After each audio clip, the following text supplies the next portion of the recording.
हे, क्या तुझे पता है कि फ्रोज़न फ्रूट लेने से कोरोना वायरस बढ़ जाता है? बेटा सुनो, मैं मौसी हूँ ना, मुझे बहुत दिनों का तजुर्बा है। थोड़ी सी काली मिर्च, 2-3 तुलसी का पत्ता, इससे काढ़ा बना के ले लो। कोरोना वायरस क्या, उससे बड़े बड़े वायरस को मैंने दूर जाते हुए देखा है।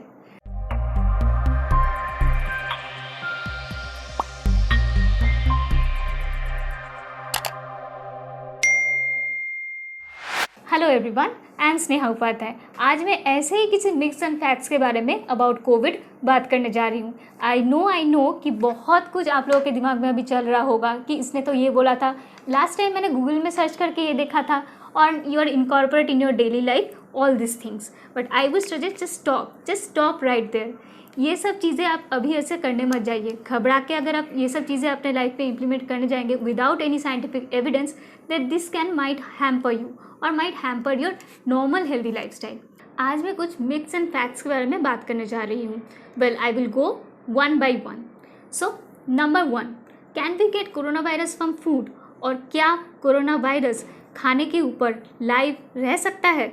वेल देखिए, जो कोरोना वायरस है वो लाइव किसी चीज़ में भी होस्ट कर सकता है, यानी कि कोई अगर एनिमल है या फिर कोई होस्ट एजेंट है तो वो लिविंग थिंग होना चाहिए। Food surfaces generally living thing नहीं होते, तो जनरली उस सर्फेस से कोरोना वायरस मल्टीप्लाई करना इट्स नॉट पॉसिबल। लेकिन हाँ, क्योंकि हम खाना सुपरमार्केट से या किसी बाज़ार से ही लाते हैं, अगर उस फूड स्टफ़ के सामने किसी ने कफ किया हो या स्नीज़ किया हो तो दैट्स अनदर थिंग कि उसमें कुछ ड्रॉपलेट्स रह भी सकते हैं। लेकिन हाँ, उससे कोरोना वायरस आपको हो जाएगा या उससे वायरस मल्टीप्लाई कर रहे हैं, ऐसा नहीं है। तो सबसे पहले जो चीज़ ज़रूरी है कि जब भी हम खाना बाहर से ला रहे हैं, whether it is a market और होलसेल मार्केट और सुपर मार्केट और वेर एवर द प्लेस, तो अब आप उन सारे फूड स्टफ़ को, whether it is raw vegetables और पैकेज फूड्स, हम उसको अच्छे से डिसइंफेक्शन करेंगे। कैसे? कि किसी भी विनेगर या सॉल्ट वाटर, इससे नहीं, प्रॉपर जो डिसइंफेक्टेंट वॉश अभी अवेलेबल है मार्केट से, तो हम उनको लाएंगे और हम उसमें अपने वेजिटेबल्स को या फूड को इमर्स करेंगे, कुछ देर रहने देंगे, then we can keep for the use and we can keep it for our cooking purposes. Myth number 2, can eating rasam और curry will prevent the corona virus? Well, there is no scientific evidence of that. ऐसा कोई भी scientific evidence अभी हमें नहीं मिला है कि गरम गरम रसम या करी वगैरह खाने से हमको कोरोना वायरस नहीं होगा। Myth number 3, meat can cause corona virus? Well, this again a myth. ऐसे कोई भी साइंटिफिक एविडेंस तो ज़रूर नहीं है, लेकिन हाँ, अगर हम मीट या कोई भी फ़िश, ये सारी चीज़ों को प्रॉपर तरीके से हैंडलिंग करते हैं और उनको प्रॉपर तरीके से स्टोर करते हैं, एंड वाइल कुकिंग इट हम प्रॉपर टेम्परेचर यानी कि 75 डिग्री सेल्सियस से ऊपर का मेंटेन करते हैं, तो I think this is safe for consumption. Myth number 4, does garlic helps to prevent coronavirus? Garlic definitely helps to boost our immune system and has antimicrobial properties. However, there is no scientific evidence to prove that eating only garlic will help to stop spreading or prevent coronavirus.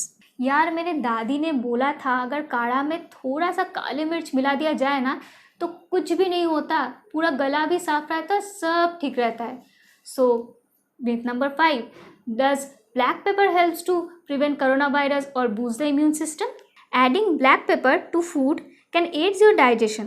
और हाँ, कुछ हद तक आपके कफ को और cold को भी कॉम्बैट करने में आपको हेल्प कर देता है, लेकिन हाँ, प्रॉपर साइंटिफिक एविडेंस इसके भी नहीं है कि कोरोना वायरस को ये बिल्कुल प्रिवेंट कर देगा। Does eating frozen foods and ice cream can cause you corona virus? Well, इसके लिए कोई साइंटिफिक एविडेंस नहीं है। हाँ, ये सही हो सकता है कि कुछ हद तक कि गर्म खाना खाना बहुत इंपॉर्टेंट होता है, कि अगर कुछ ऐसा हो रहा है कि पैंडेमिक सिचुएशन में हमें ज़्यादा ठंडा खाना नहीं खाना चाहिए, थोड़ा गर्म खाना खाना चाहिए, तो दैट्स अ डिफरेंट थिंग। इसका मतलब ये नहीं कि फ्रोज़न फूड से हमें कोरोना वायरस होता है। We can definitely take ice cream, but हाँ, आई वुड सजेस्ट और प्रेफर कि अगर आप आइसक्रीम या ऐसा कुछ चीज़ें ले रहे हैं आउटसाइड का फूड, तो वो किसी क्लोज जगह पे लें। अगर आप आइसक्रीम खरीद रहे हैं तो उसको रास्ते में या बाहर मास्क उतार करके ना लें, आप उसको घर में ला सकते हैं, या फिर अगर कोई आइसक्रीम पार्लर है तो वहाँ पे अगर प्रॉपर हाइजीन मेंटेन हो रहा है तो आप वहाँ पे जाके ले सकते हैं। Now there is a very important and very evident question nowadays, that a covid affected mother can breast feed her child? Well, the answer is yes. देखिए, बहुत सारे टाइम पे हम देखते हैं कि मदर्स को इन टाइम ऑफ फीवर अपने बच्चे को ब्रेस्ट फीड करने से रोका जाता है, कि हम अपने हाउस होल्ड में या फिर हमारे नेबरहुड में भी हम ये देखते हैं।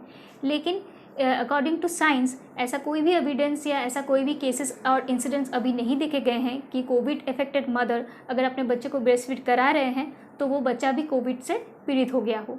तो in this time breast feeding is completely safe and completely approved. सबसे ज़्यादा चलने वाला जो मिथ अभी है, the smoking and alcohol prevent corona virus, well definitely not. अगर ऐसा होता तो अब तक शायद कोरोना वायरस पूरे वर्ल्ड वाइड में एग्जिस्ट ही नहीं कर रहा होता। Well here I will like to give you a very important information. अगर आप अभी वैक्सीन ले रहे हैं और वैक्सीन लेना हो गया है तो वैक्सीन लेने के एटलीस्ट 2 घंटे तक स्मोकिंग बिल्कुल नहीं करना चाहिए, और जिस दिन आप वैक्सीन ले रहे हैं उससे 15 डेज तक आपको कोई भी अल्कोहल कंजम्पशन नहीं करना चाहिए। So thank you for watching this video, and if you have any query related diabetes और एनी अदर हेल्थ इश्यूज, और if you want to contact me, then go to www.careclus.com. With a network of over 11,000 doctors, avail quality healthcare services 24/7 on CareClus. Book your online or in-clinic consultation today. Thanks for watching. Don't forget to like, share and subscribe.